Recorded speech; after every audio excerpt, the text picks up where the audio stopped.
सद्गुरुदेव महाराज की जय। सभी लोग हाथ ऊंचा उठा करके भगवान का जय घोष लगाइए। बोल आदि शक्ति जगत जननी श्री माता जी की जय।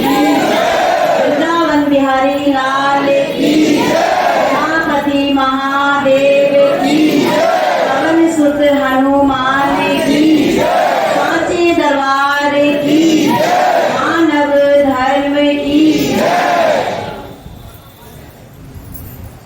पूजनी बाई जी,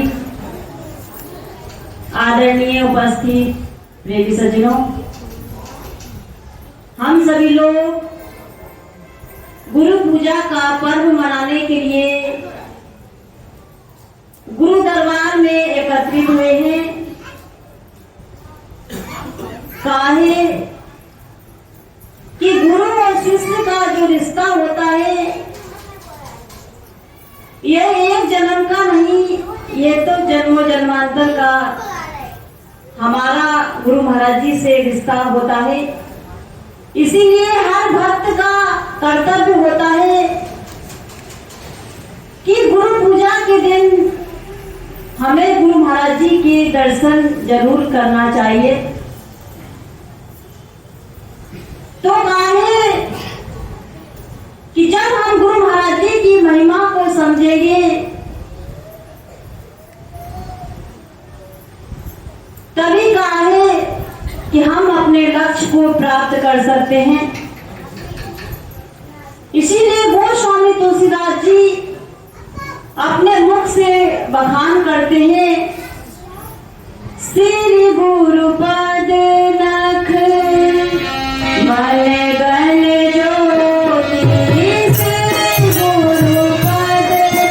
गण ज्योति। सोमरत देव दृष्टि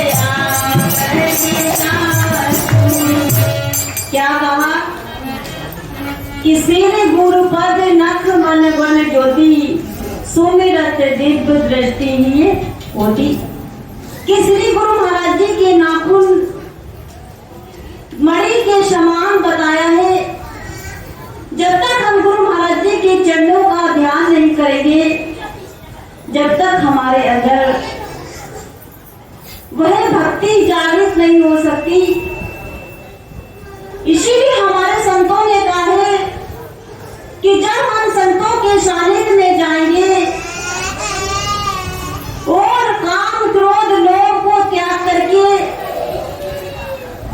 संतों के चरणों में झुकेंगे तो संत दयालु होते हैं और मन की मेल को धोते हैं। इसीलिए कहा कि संसार में हम हर चीज को प्राप्त कर सकते हैं, लेकिन भक्ति हमें बड़े ही भाग्य से मिलता है। कि जब भगवान हमारे ऊपर कृपा करते हैं तब हमें संत मिलते हैं, और जब संत मिलते हैं तो हमें परम पिता परमात्मा मिल जाते हैं। इसीलिए कहा कि हमें जब सत्संग से प्रेम होगा, संतों से प्रेम होगा, तो गुरु महाराज जी भी हमारे ऊपर कृपा करेंगे। इसीलिए कहा मेरे गुरुदेव मिलेंगे सत्संग में। मेरे गुरुदेव मिलेंगे, मेरे गुरुदेव मिलेंगे सत्संग में।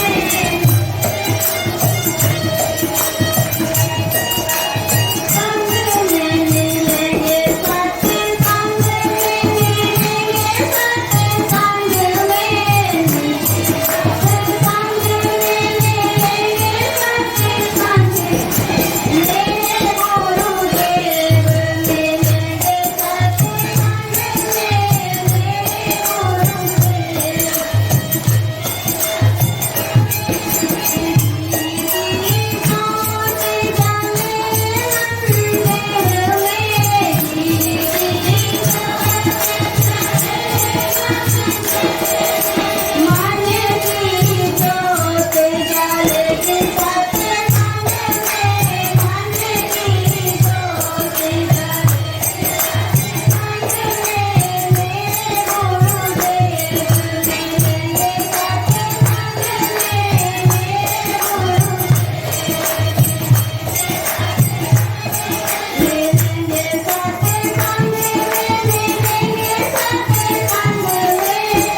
संग में कि भाइयों मेरे माताओं, जब हम गुरु महाराज जी की आत्मा को प्रसन्न करेंगे तभी हमारा जीवन महान बन सकता है।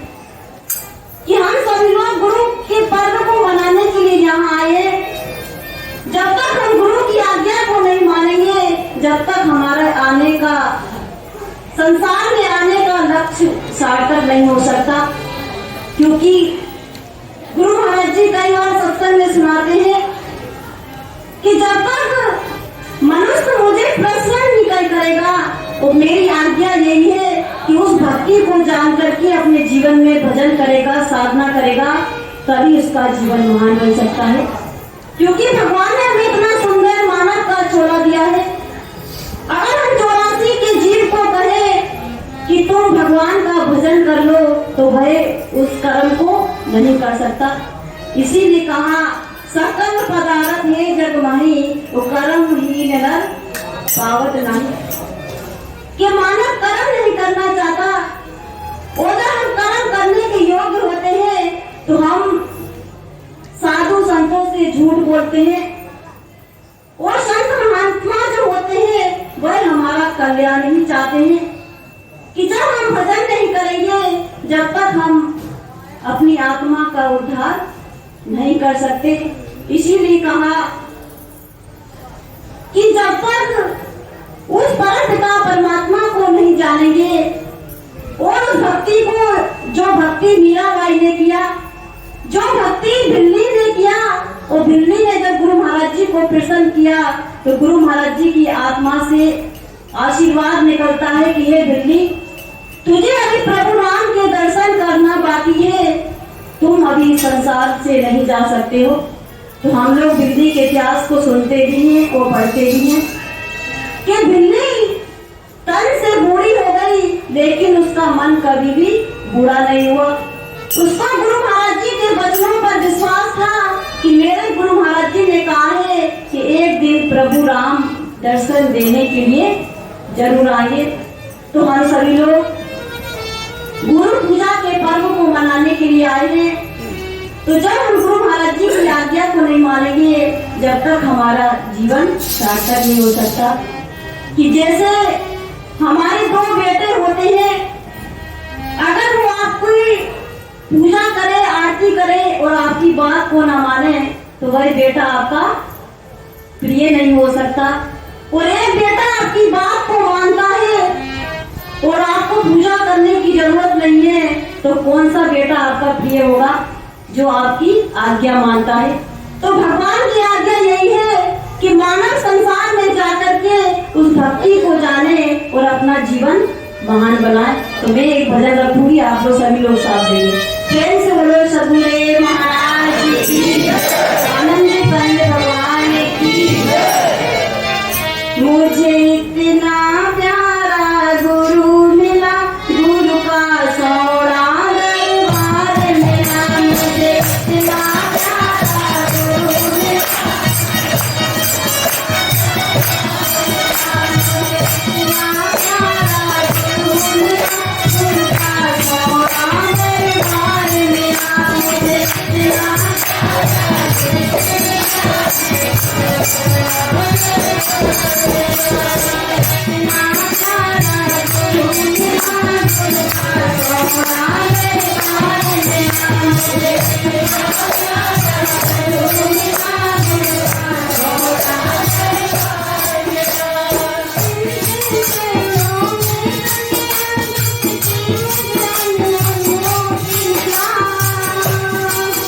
मुझे इतना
में सुनाएंगे और ध्यान पूर्वक सुन करके अपने जीवन को सार्थक करें। प्रेम से बोलो सद्गुरुदेव महाराज की।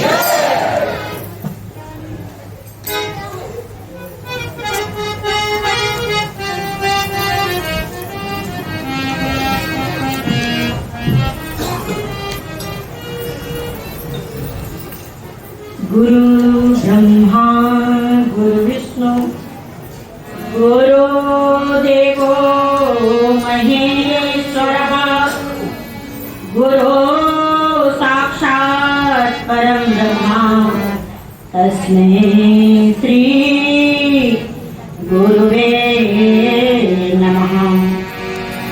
एकं नित्यं विमलमचलं सर्वदिशाशिवोतं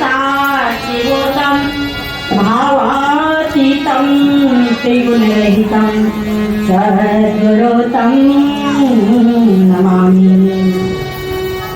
जगदम्बे राजेश्वरी मां प्रभुहंसं जगद्गुरुं पादुपद्मे तयो श्रित्वा प्रणमामि मुहुर्मुहुः। प्रेम से बोलिए श्री सद्गुरुदेव महाराज की, त्रिभुवनपति आनंदकंद भगवान की, आदिशक्ति जगजननी श्री माता जी की, शांति परिवार की, मानव धर्म की। आदरणीय प्रेमी सज्जनों,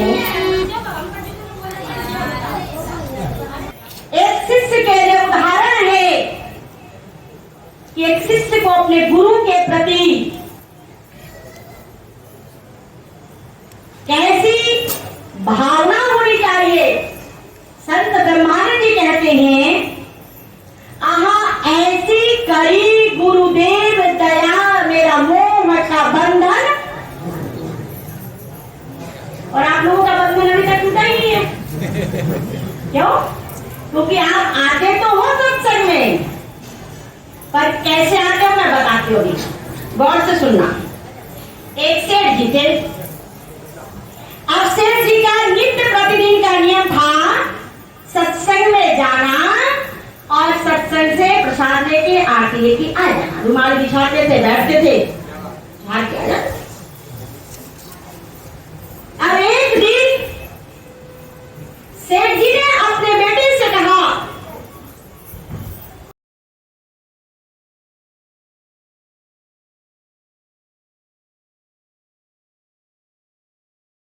मैं भी रसोई का चेक कर गया। सत्संग सुन लेना, रुमाल बिछा करके बैठना, सत्संग सुन लेना, झाड़ के आ जाना, एक आना आरती में चढ़ा देना, प्रसाद लेकर आ जाना। आज मैं नहीं जाऊंगा। अब वो लड़का गया सत्संग में। सत्संग में महात्मा जी सुना रहे थे कि कण-कण में भगवान रम रहे हैं, जगह-जगह में भगवान व्यापक है, जल में, थल में, नभ में, जीव जंतु सब के अंदर। और महात्मा जी कहने लगे, हरि हरि व्यापक सर्वत्र समाना, हरि व्यापक सर्वत्र समाना,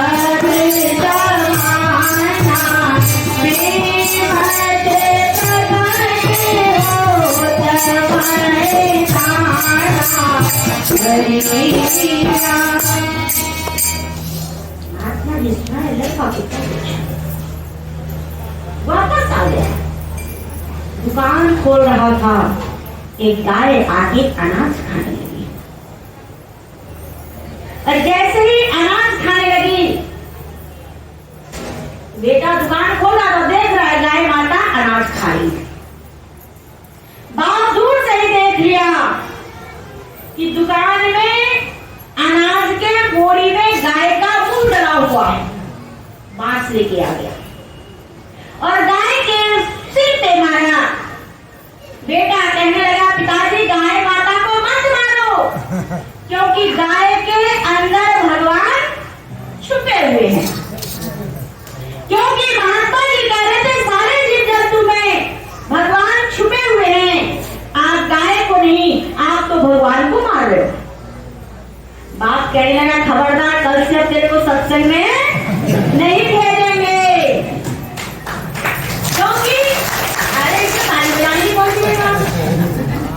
बात ही नहीं, ये तो आपके ऊपर लागू हो रहा है।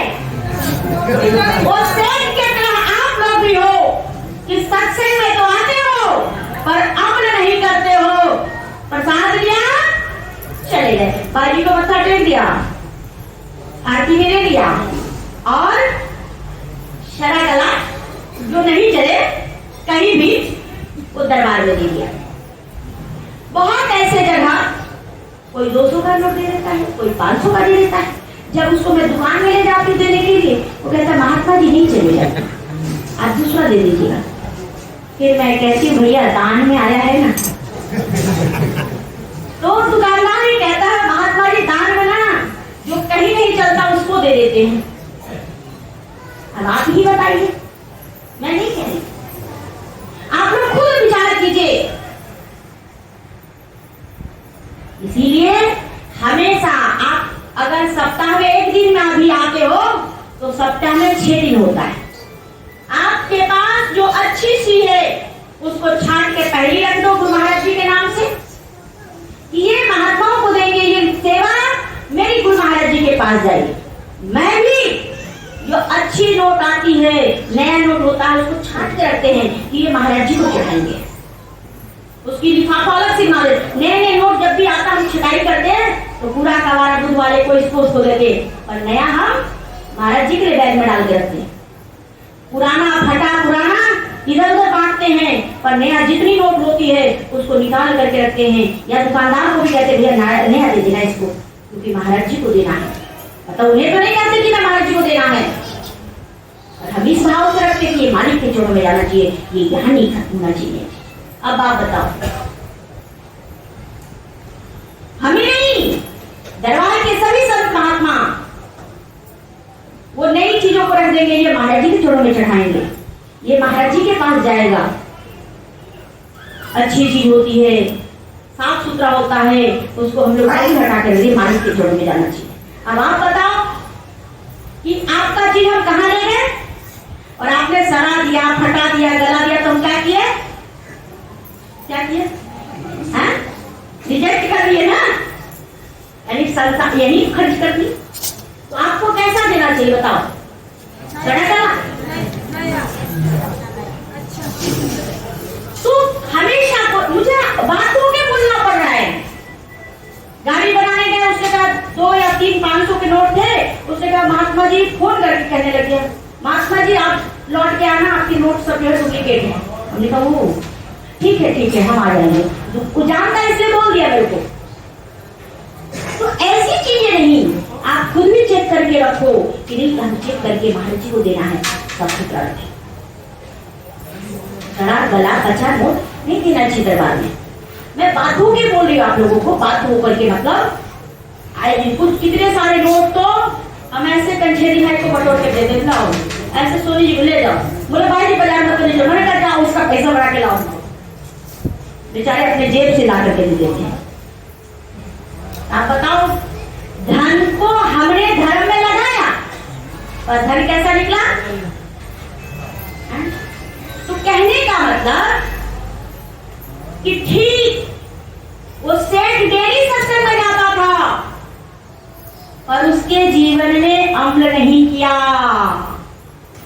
नाम के लिए सत्संग में जाता रहा पर विचार नहीं कर पाया। उसका बेटा एक दिन गया और तुरंत कहता है कि भगवान कण में। देखो सज्जनों, हमारी जैसी भाव होगा, जाकी रही भावना जैसी, प्रभु मूरत देखी दिन तैसी। सारा खेल भावनाओं का है। एक बार पुराने महात्मा भाई जी बताते, महात्मा शिव दयानंद जी थे, आज वो संसार में नहीं है। महात्मा शिव दयानंद जी हंसी महाराज के ड्राइवर थे और श्री महाराज जी को पानी भी पिलाते थे। एक सेठ आया, एक टिफिन में केले के छिलके लेके आया और कहता है महाराज जी आप इसको भोग लगाइए, खाइए। महाराज जी कहने लगे छिलका है। महाराज जी कहने लगे तुझे भी पता है किसमें केले का छिलका है और मुझे भी पता है किसमें। उस समय ना विद्वानी को पता था, आनंद कृष्ण को पता था कि केले के छिलके हैं या केले के गुद्दा है, गिरी है। तो फिर जहां उन्हें पता है वहां भाव नहीं है, और जहां भाव है वहां कुछ भी पता नहीं होता। तभी तो श्री माता जी कहते बांध लेते भक्त मुझको प्रेम के जंजीर में, भाव बिन सर्वस्व दे तो मुझे स्वीकार नहीं, और भाव से एक फूल दे तो मुझे स्वीकार है। भाव का भूखा हूं मैं, भाव भी एक साथ।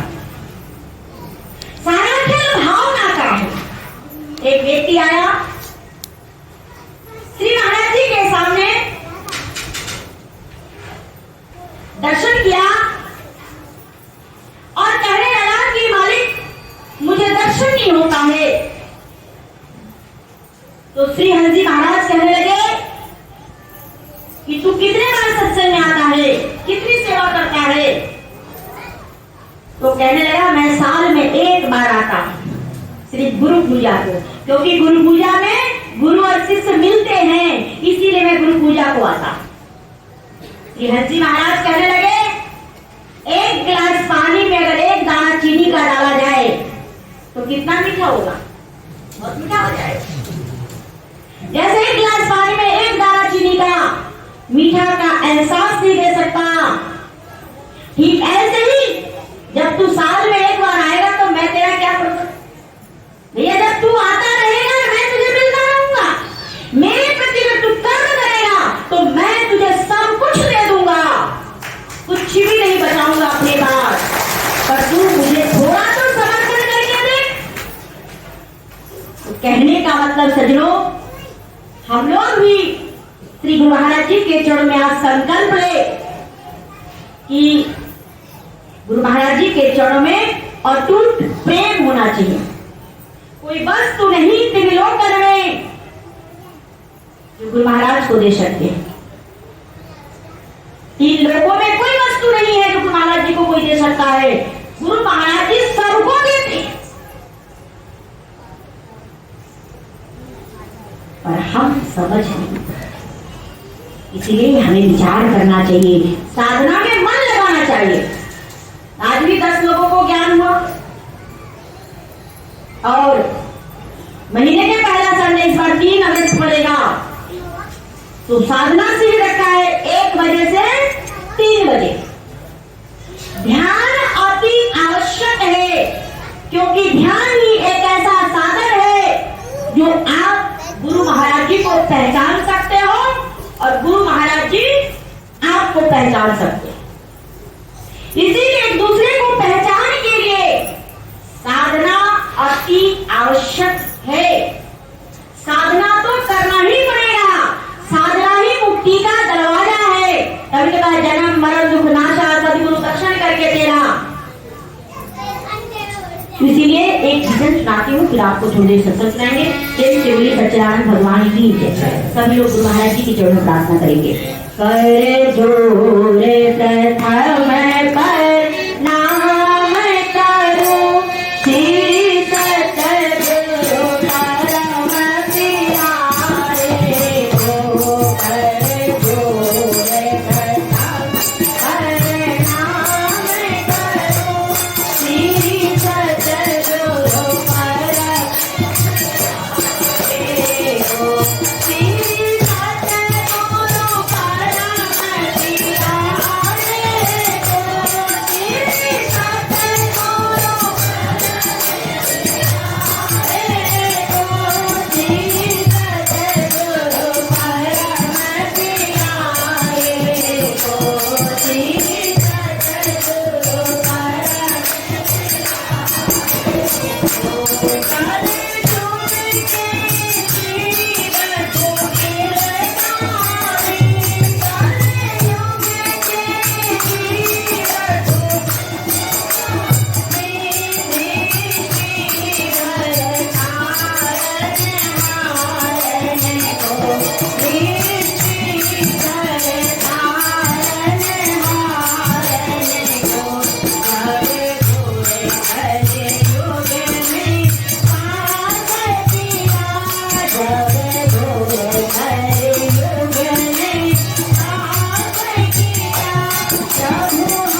से बोलिए सच्चिदानंद भगवान।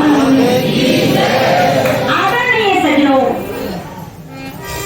देखिए कितनी अच्छी गुरु महाराज जी कितने दयालु हैं। बिन सूरज चांद के एक चमकारा चमकाते। आज भी बस मैंने देखा, ऐसे पहले हमने कभी नहीं देखा। हमने फिर कहा अनहद नाच सुनाते हैं, दिल बादल के ध्वनि सुना दे, और नाम रूपी जहाज पे बिठा करके प्रेमियों को भवसागर से पार लगा। पर सज्जनों, नाम रूपी जहाज में बैठने के लिए टिकट अगर हट जाए तो बैठ जाओगे, टिकट अगर चोरी हो जाए तब बैठ जाओगे। कहने का मतलब नित्य प्रतिदिन गुरु महाराज जी के चरणों में अटूट विश्वास और प्रेम होना चाहिए। देखो, मैं सच कहती हूँ, हम हो चाहे आप हो चाहे दुनिया के कोई भी व्यक्ति हो, जाना तो सबको है, कोई यहाँ अमर होकर के नहीं पाएगा। पर एक बात सुन लो, जिस गली में अगर व्यक्ति डेली जाता आता है, जिस गली में डेली जाता आता है और उस गली में अगर जाने के मिल जाए तो अंधेरी रात में भी वो पहुंच जाएगा, नहीं पहुंचेगा। कहने का मतलब अगर निरंतर नित्य प्रतिदिन हम साधना से लगाव रखेंगे, ध्यान से लगाव रखेंगे, प्रतिदिन प्रभु के परम धाम पे जाने की आदत बनी रहेगी सुबह शाम, तो जिस दिन हमको ये शरीर पंचभौतिक चमड़े के हार मात छोड़ना भी पड़ जाए तो वहां जाने में कोई तकलीफ क्यों। जितना सुख साधन यहाँ नहीं है, उससे कई गुना सुख साधन उन्होंने हमारे लिए बना के तैयार कर दिया। बंद कर रहे नरक द्वारे को सद्गुरुदेव भगवान अपनी कृपा से नरक के दरवाजे को ही बंद कर देते हैं। अब बताओ हमें क्या करना चाहिए? हमें क्या करना चाहिए? ध्यान, भजन, सेवा, तन से, मन से, धन से श्री गुरु महाराज जी के चरणों में सेवा जरूर करना चाहिए। सेवा को कभी भी व्यक्ति को दोहराना नहीं चाहिए। राम कृष्ण से को बड़ो तीनहु तो गुरु की, तीन लोक के हो धनी, सदगुरु आगे आगे। एक बार दुर्वासा ऋषि भगवान श्री कृष्ण के यहाँ आए, क्योंकि अब गुरु महाराज है तो शिष्य का तो होती है। अब कोई हमको बुलाता तो भी नहीं बुलाता तो भी अब पहुंच जाते। तुमको जितना डांट फटकार के हम लोग मांगते हैं शायद कोई बोलेगा, बताओ आप लोगों को कितना नहीं बोलते। लाओ सेवा दो, क्यों नहीं दोगे? क्यों? क्योंकि गुरु महाराज जी के जरिए हम लोग आत्मा की जरिए गुरु महाराज जी के कृपा से, गुरु महाराज जी की आज्ञा से साधु को गुरु महाराज जी ने ऐसा बना दिया है। ऐसे ही दुर्वासा ऋषि पहुंचे, और जब दुर्वासा ऋषि वहां पहुंचते हैं तो दुर्वासा ऋषि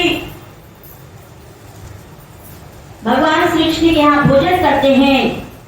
माता रुक्मणी भोजन बनाती है, पर खीर में मीठा कम होगा जो भी होगा उनका पेट किया होगा। ऐसे करते करते 100 बार खीर बनाई, 100 बार ही खीर गड्ढा खोद के फेंकते रहे, क्योंकि भगवान श्री कृष्ण गुरु का प्रसाद था, फेंक नहीं सकते थे। पर हम लोग बताओ कितना खाना बर्बाद करते हैं, बताओ हम लोग थाली में कितना अन्न बर्बाद करते हैं, बताओ। एक बार बुरा लगेगा आपको, पर हम देखने के बाद हमको दर्द होने लग जाता है, क्योंकि गुरु का प्रसाद है। जो कुछ गुरु महाराज जी के भोग लग गया गुरु का प्रसाद होता है। क्या हुआ, उन्होंने खीर पूरा भर के रख दिया। अब गुरु दुर्वासा ऋषि बड़े प्रेम से लास्ट में भोजन करते हैं, प्रसाद बच गया। दुर्वासा ऋषि कह ले जाओ लपेट दो, खीर को लपेट दो। इसी प्रकार से जो गुरु महाराज का प्रसाद होता है उसको खा के कोई हाथ नहीं होता, लोग अपने माथे पे लगा लेता है। अब रुक्मणी जी को भी कहा तुम भी लपेटो, और नहीं। दुर्वासा ऋषि के लिए रथ तैयार हुआ, और जब रथ तैयार हुआ तो भगवान श्री कृष्ण पूछने लगे कि रथ में हाथी लगाऊं कि घोड़ा लगाऊं। गुरु महाराज जी कहने लगे ना हाथी लगेगा ना घोड़ा लगेगा, एक तरफ तुम लगोगे और एक तरफ रुक्मणी लगेगी। कहाँ जाना था, उज्जैन जाना था। कहाँ से, गोकुल वृंदावन से। अब चाबुक तैयार था, भगवान श्री कृष्ण खींचने लगे, रथ खींच रहे हैं, माता रुक्मणी खींच रही है, पर भगवान श्री कृष्ण को तो कुछ नहीं, पर रुक्मणी जी की तरफ चाबुक चलाते हुए रुक्मणी जी लहू लुहान हो गए। भैया हम लोगों की बस की नहीं, तो बैठ जाएंगे नहीं जब देखो तब।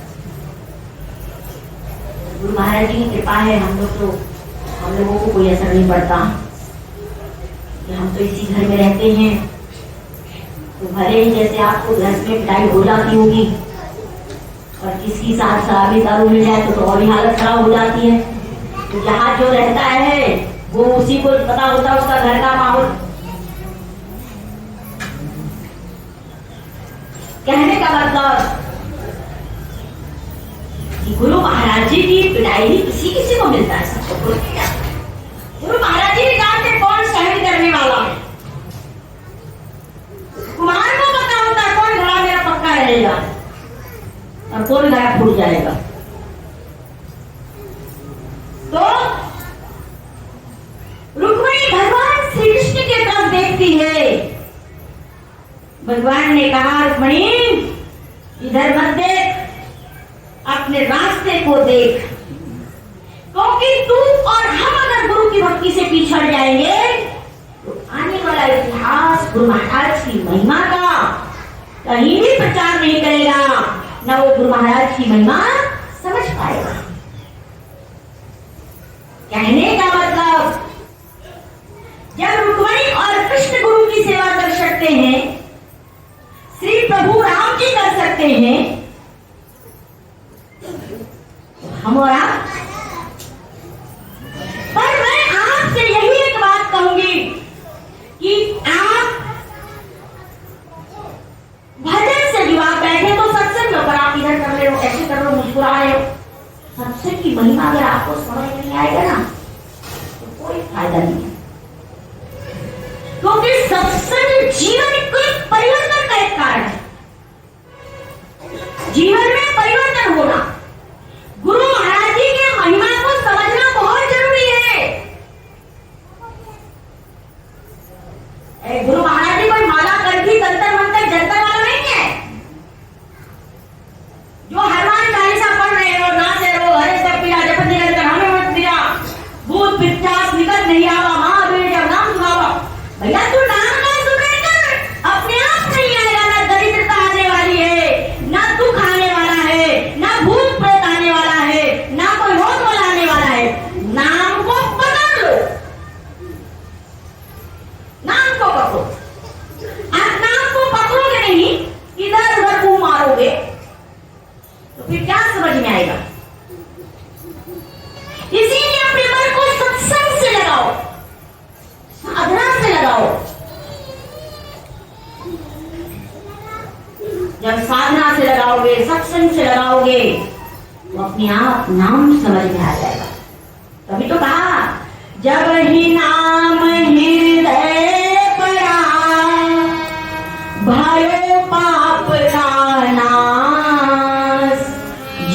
चिनगारी आज भी बड़ी पुरानी घास, बड़ी पुरानी घास। जब ही नाम हिड़े पड़ा, जैसे ही हिरण की बात में नाम पड़ गया है, गुरु महाराज जी की दृष्टि पड़ गई, नजर पड़ गई। तो जैसे घास का गट्ठर होता है, घास के गट्ठर को क्या करना पड़ता है? माचिस लगा दो, जल के राख हो जाएगा। ऐसे ही गुरु महाराज जी की दृष्टि है, गुरु महाराज का चरण है, गुरु महाराज का नाम है। ना गुरु महाराज जी संतर देने वाले, ना गुरु महाराज जी मंत्र देने वाले, ना गुरु महाराज चंद्र देने वाले। बशर्ते हमें गुरु महाराज जी के चरणों में प्रेम होना अति आवश्यक है। जिस दिन गुरु महाराज के चरणों में प्रेम हो जाएगा, उस दिन भजन करने की नहीं पड़ेगी, भजन होने लग जाएगा। वो भजन करना क्या, जैसे सहजो कह रही है, सुखो कह रही है, राम मेरा सुमरण करे और मैं पाऊं विश्राम। कि भगवान के नाम का सुमरण करे, मैं विश्राम। कोई कोई भगत भी वैसा ही होता है जिसकी याद इन तीनों लोगों के स्वामी करते हैं। सज्जनों, हमें भी सेवा से, सत्संग से, गुरु महाराज के दर्शन से अपने जीवन को चमका के रखना चाहिए। और मैं तो यही कहूंगी कि प्रेमियों को थोड़ा थोड़ा करके दरबार के लिए समय निकालना चाहिए, गुरु दरबार के लिए। अब देखो बाउंड्री का काम पड़ा हुआ है। अब आप कहोगे भाई जब जाओ तो सेवा के अलावा कोई बातें नहीं करते। भैया मैं क्या करूंगी, मुझे को क्या जरूरत है? कोई मेरा घर थोड़ी बता, मैं तो अपना घर छोड़ छाड़ के भागे हुए। जहां जाएंगे वहां वहीं हमारे लिए महल है, झोपड़ी है। जैसे ही गुरु महाराज रख देते हैं वहां परम शांति और सुख महसूस करते हैं। जहां रख देते गुरु महाराज, हमें नहीं लगता कि हम यहाँ रह रहे वहां रह रहे। जहां गुरु महाराज रख देते हैं वही। जब हमारी वहां बैसाखी में बदली हुई, अब हमको मन नहीं लग रहा, हम अपने आप बता दें, हमको रूप तो गए हैं पर ऐसा लग रहा है दूसरे जगह ज्यादा ठीक था। नया वो भी तो गुरु महाराज का था। कहने का मतलब हम अपने लिए नहीं बोल रहे, आपके हित के लिए बोल रहे कि जितना जल्दी आप आश्रम का काम करा लोगे, जितना जल्दी आपके आश्रम में क्या गुरु महाराज जी आएंगे, माता जी आएंगे, सुरेश जी आएंगे, सुरेश जी आएंगे, तो किसी भी परिवार सभी लोग आने को तैयार हैं। पर भैया जब आप निमंत्रण दोगे तभी पाएंगे। आप जब बुलाओ के लिए नहीं तो काहे की जाएगी? तो आपको भी बुलाने की भावना होनी चाहिए कि मेरे घर मेरे गुरु महाराज जी आए। ये घर आपका है, हमारा नहीं है। भले क्या आप कहोगे अरे भाई तो गुस्सा करते रहते हैं, भाई जी नहीं गुस्सा करते, घर तो आपका है। हम तो चौकीदार हैं। चौकीदार क्या करता है? चपरासी क्या करता है? चपरासी का काम क्या होता है? बताओ बताओ यार, चपरासी का काम क्या होता है? चपरासी जहां भी चपरासी भी करेगा तो साहेब का टेबल पोछेगा, कुर्सी पोछेगा, पानी रखेगा, साहेब की पूरी साफ सफाई करके रखेगा। ये साहेब आएंगे तो कहीं नाराज ना रहे। और जब कोई साहेब से मिलना चाहता है तो चपरासी ही मिलवाता है, दूसरा कोई नहीं मिलवाता। तो हम भी गुरु महाराज के चपरासी है और आपका काम उधर कर देंगे, उधर का काम इधर कर देंगे। क्या सब इधर का उधर, उधर का। पर भैया जब आप लोग थोड़ा भी हमको घूस दोगे तब तो, चपरासी को घूस दिया जाता है तब वो साहेब को जाके देख चपरासी जो देखो घुस आ गया। तो घूस का मतलब क्या? आप लोग सभी सेवा करो, वो भी खुश, हम भी खुश, तुम भी खुश, तुम्हारा भी भंडार बना रहेगा, वो भी देते रहेंगे। तो कहने का मतलब कि हम लोगों को पूर्ण तरीके से गुरु महाराज जी के दरबार की सेवा करना चाहिए। इसीलिए और भजन सुना देती हूँ। मुझे खत्म होगा तो काफी देर से आप लोगों को बोल दिया, आप लोगों को भी खराब लगा होगा। बाहर भी जब देखो तब सेवा सेवा सेवा, सेवा के अलावा भी कोई शब्द होता है क्या? पर भगवान आपसे कहे सोई सेवक प्रियतमा मम सोई, हमर अनुशासन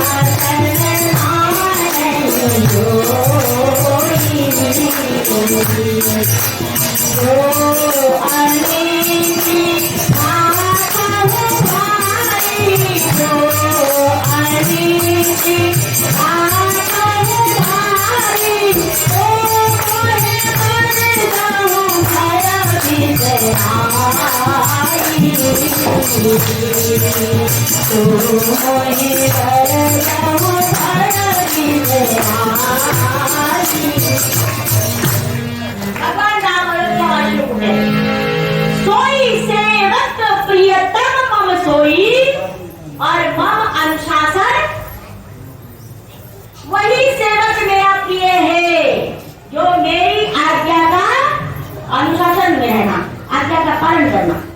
मम अनुशासन मान ही कोई, अगर मैं कोई अनिति की बात कह रहा हूँ तो भय रहित होकर के मुझे मना कर सकते हो। ये भगवान राम के शब्द हैं। इसीलिए हम लोग भी गुरु महाराज जी के प्रिय बने, हम लोग भी गुरु महाराज जी के करीब में रहने की कोशिश करें। तो गुरु महाराज के प्रिय बनने के लिए आपको 4 चीज अपने जीवन में धारण करना पड़ेगा। 4 चीज क्या? तो सबसे पहले सत्संग,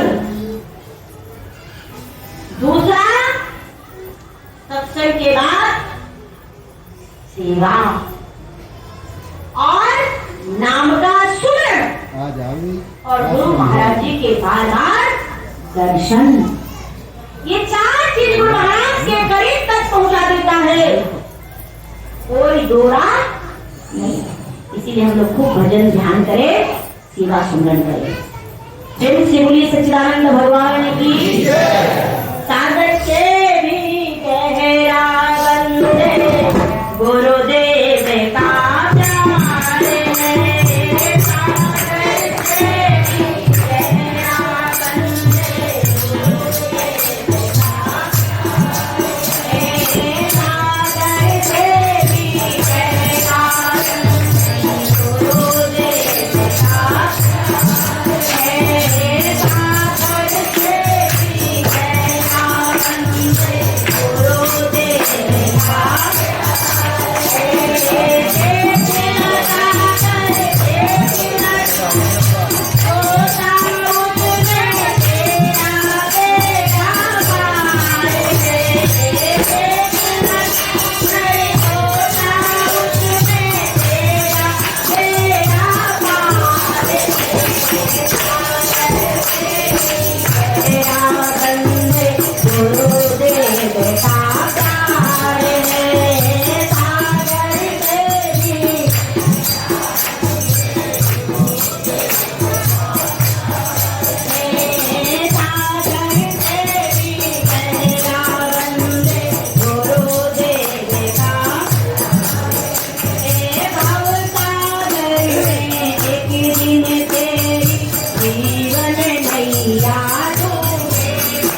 समझा बनता कहे दास गुरु के कृपा बिन जिंदगी बेकार है।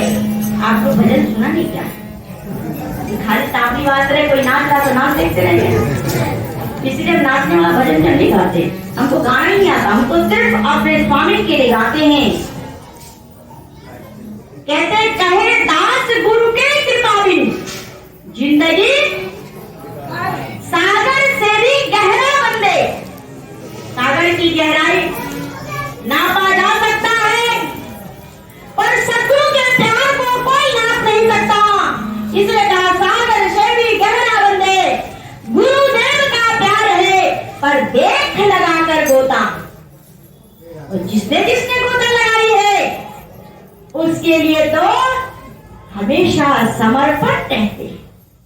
नरसी के लिए, मीरा के लिए, सुखोबाई सहजोबाई के लिए, बशर्ते सुखोबाई सहजोबाई नरसी हनुमान नहीं, हम भक्तों के लिए भी थोड़ा सा हम भुगाते हैं और वो समर्पण होकर के हमारी रक्षा करते हैं। ऐसा बहुत भगत है जिसके जीवन में अगर वो अपनी अपनी वर्णन करने लग जाए तो मैं कहती हूँ धरती की कागज भी छोटी पड़ जाएगी। तभी तो कहा सात समुद्र मसी करूं, लेखक सब बन जाए और धरती कागज करूं, पर सतगुरु महिमा लिखी ना। इस महाराज के महिमा का वर्णन नहीं कर सकते। इसलिए तुषार जी कहते हैं बरनत बरन प्रीति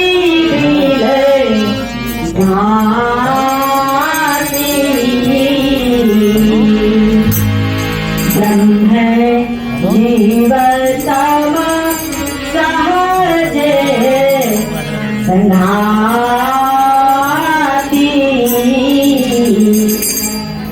ये वर्णन करने का विषय नहीं है, वर्णन प्रीति दिलाती। प्रेम ही टूट जाता, जैसे शीशे के बर्तन को छोड़ो ऊपर से तो क्या होगा, टूट जाएगा।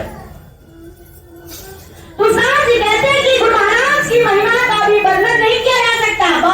वर्णन प्रीति दिलाती और ब्रह्म और जीव का मिलन कराती है।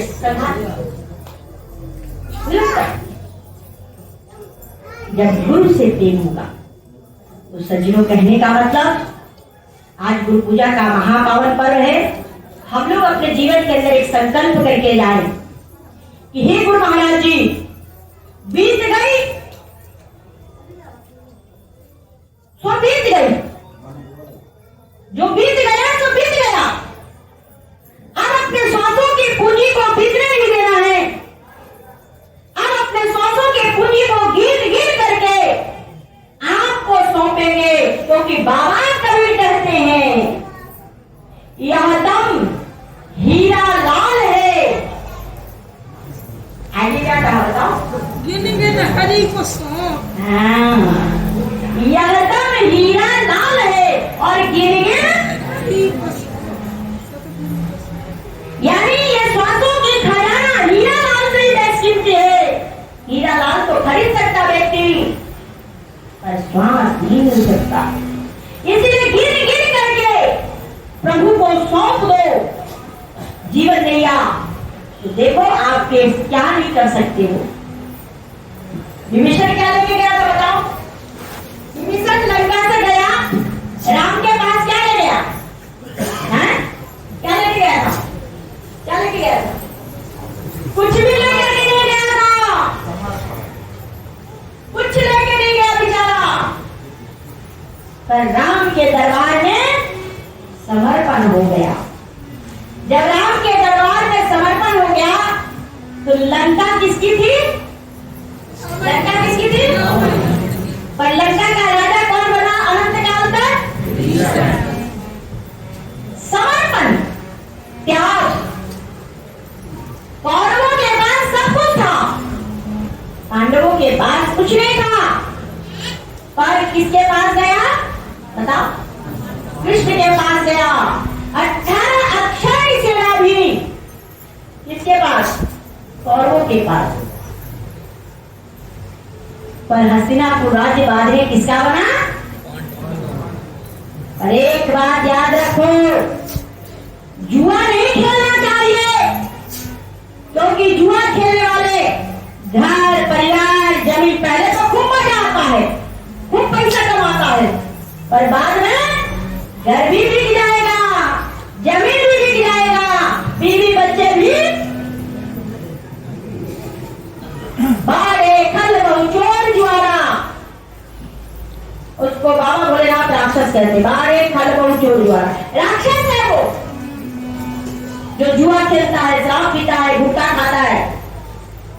नशा कोई भी व्यक्ति को नहीं करना चाहिए, क्योंकि नशा नाश कर देता है।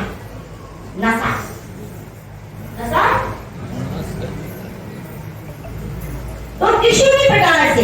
दूसरी बात, घर में क्रोध नहीं करना चाहिए, क्योंकि क्रोध भी व्यक्ति को नुकसान पहुंचा देता है। इसीलिए गुरु महाराज का भजन करो, भजन ही जीवन के अंदर सुख, संतोष, शांति सब कुछ प्रदान कर देगा। पांडवों ने भजन किया, विभीषण ने भजन किया, हनुमान जी स्वयं सुंदरकांड के अंदर कहते हैं, कहाँ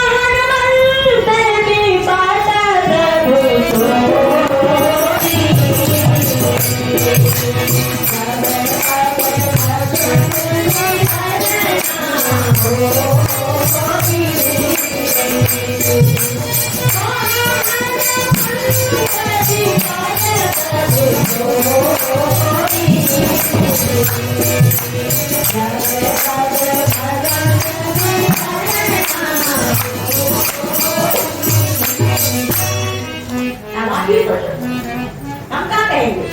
सुंदरकांड का पाठ करवाते अपने घर में, पर सुंदरकांड पाठ करने वाले को भी नहीं पता।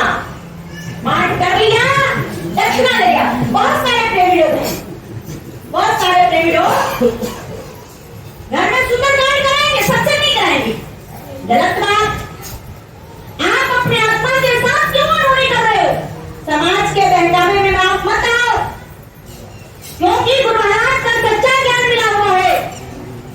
अरे सत्संग कराओ, सत्संग से हमारा कोई संसार में चीज ही नहीं है। सुंदरकांड करा लेंगे, उसको दक्षिणा दे देंगे, उसको भंडारा कर देंगे, और महात्मा को उससे पता नहीं।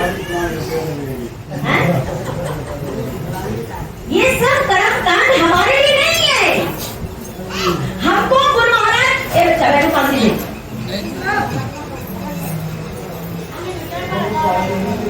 बैठो शांति से, आगे तुम्हारे पास बस आरती ही होगी। मैं आपसे यह कहना चाह रही हूँ कि गुरु महाराज जी ने हमको ऊंचा बना दिया है। ये बताओ, जब गुरु महाराज जी ने हमको ऊंचा बना दिया, और तब हम चप्पल को अगर सर पे रखेंगे, कोई बुद्धिमान कहेगा? कहेगा? तो फिर गुरु महाराज जी ने आप सबको सृष्टि का सरदार बना दिया है, अपने समान बना दिया है, अनमोल ज्ञान दे दिया है, और वही सुंदरकांड का है, कहाँ हनुमंत विपत प्रभु सोई। विपत्ति कब आएगी? भजन सुमरन, यानी भजन सुमरन हम सबको करना है, चाहे हम हो चाहे कोई भी हो।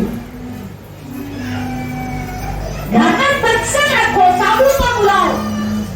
देखो यहाँ सत्संग चलता है, जबकि यहाँ प्रेमी ज्यादा है। टीकमगढ़ में इससे कम प्रेमी है, और वहाँ सत्संग होता है। अभी भी हमारा सत्संग टीकमगढ़ वाले रखा है, कई सारे सत्संग। अभी भी हम टीकमगढ़ सत्संग करके आगे 2 दिन, पर आप सत्संग से डरते हो।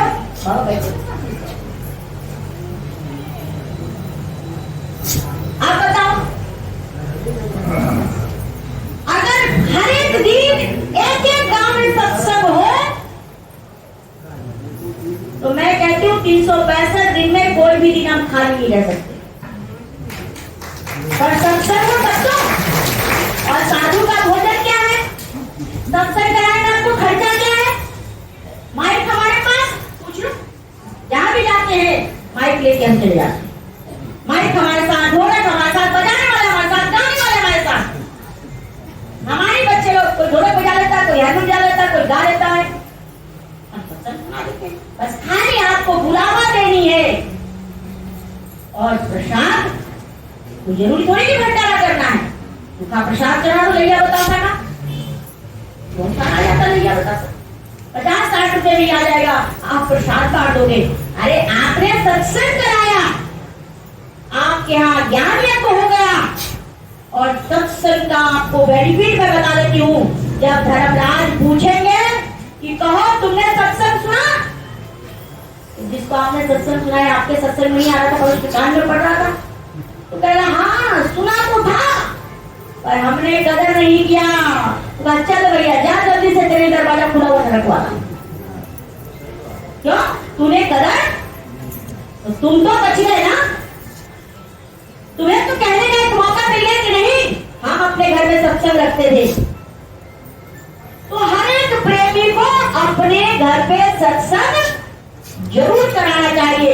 आपको कोई खर्चा नहीं करना, फोटो भी हम ले आएंगे, फोटो दिख रही है आप लोग फोटो ले जाओ, गुरु महाराज का फोटो अपने घर में जरूर रखा। देखो मंदिर में ये कपड़े बिछाया, हम भी कपड़े चेंज करते, आप डेली कपड़े चेंज करते तो गुरु महाराज का कपड़ा नहीं चेंज होना चाहिए। गुरु महाराज जी के लिए कपड़े आसन दो, अच्छे से फोटो लगाओ, धूप बत्ती देख करके साफ सुथरा रखो। गुरु महाराज जी आएंगे और उसका आनंद भी आपको मिलेगा। इसलिए गुरु महाराज की फोटो सभी को अपने घर में रखना चाहिए। चरण धूल गुरु महाराज का जरूर लगाना चाहिए। कहते चरण धूल से बढ़कर जग में चीज कोई अनमोल नहीं, पार हुई पत्थर की अहिल्या चरण धूल को पाने से। तो चरण धूल सभी को अपने घर में रखना चाहिए। बुक स्टॉल पे चरण धूल होगा, चरण धूल और डेली नहा करके चरण धूल जरूर लगाना चाहिए। नहाने के बाद आप गुरु महाराज जी के चरण धूल लगा लो अपने भुकुटी के मध्य में। देखो हनुमान जी जब पाताल लोक में गए तो हनुमान जी को राजा बलि के द्वारपाल थे भगवान, दरवाजा खुल नहीं रहा था, तो पूछे तुम्हारे पास क्या चिन्हासी है कि तुम भगवान के भगत हो। तो हनुमान जी ने दिखाया चरण गज। भगवान के क्या था उनके पास, चरण धूल था, और नटखट दिखाया देखिए ये मेरे प्रभु के चरण रज है, चरण धूल है, गुरु महाराज जी के अंगूठे से लगाया हुआ है मेरे प्रभु के। आओ और वहां शामिल हो गए। तो हर एक प्रेमी को गुरु महाराज के चरण धूल जरूर लगाना चाहिए, चाहे लेडीज हो चाहे जेंट्स, क्योंकि और चरणामृत भी अपने घर में रखना चाहिए। छोटे बर्तनों में घट जाए पानी भी ना हो, पर दोनों टाइम गुरु महाराज का चरणामृत चरण धूल जरूर सेवन करना चाहिए। वो भी हमारे लिए बड़ी बेनिफिट का चीज है। तो भजन ध्यान इन चीजों का ध्यान रखें। 3 तारीख को साधना शिविर होगा आश्रम में, ध्यान शिविर 1 से 3 होगा। भंडारे का कोई व्यवस्था नहीं है, बता दिया। 1 बजे से 3 बजे आना है, अपने साथ खाना लेके आओ, हमें भी खिलाओ, या तो अपना लाओ और बनाओ, हमको भी खिलाओ। भजन करो। देखो खाना कभी कभी व्यक्ति को भजन में मन तभी लगेगा जब आप कम भोजन करोगे तो मन भजन में लगेगा, ज्यादा भोजन करोगे तो ठिकाना है ऐसी बनेगी। तो भजन करने के समय आप जल्दी से खा के आ जाओ। खाए पिए जल्दी से रहोगे, 8-9 जल्दी तक खा लो जो भी खाना, उसके बाद हल्का से मिलेगा तो भजन करो। तो 3 तारीख को साधना शिविर है, 9 तारीख को राखी है, रक्षाबंधन। रक्षाबंधन माता तो चली जाएगी अपने भाई को राखी बांधने। तो 9 तारीख से जो है 16 तारीख के बीच हम भी सब बच्चों के घर आएंगे राखी बांधने। हम भी बना रहे राखी। पूजा भाई जी पूरे साल के लिए राखी बनाते हैं। पूजा बाजी के बाद 1 महीने के लिए राखी बनाते हैं, और पूजा बाजी की राखी बहुत सही राखी है। देखो एक व्यक्ति इतना मेहनत करता है, आप बताओ तो महंगी नहीं है। आप अपने भाई के लिए बनाओ, इतनी मेहनत करके राखी बताओ। तो कहने का मतलब आप लोगों के लिए राखी भी तैयार हो रहा है। तो 9 तारीख को राखी पूर्णिमा रक्षाबंधन है। जो प्रेमी आश्रम आओगे तो राखी बांधी जाएगी, और जो है रक्षाबंधन है तो रक्षाबंधन है। पर हकीकत में देखा जाए तो जीवन में सच्चा रक्षक कौन होता है? बताओ। जब द्रौपदी की रक्षा किसने करी? पांडवों ने नहीं करी, कृष्ण ने किया। तो कहने का मतलब गुरु महाराज जी से हमारा रिश्ता जुड़ा रहे, भजन ध्यान से अपना रिश्ता जोड़ के रखो।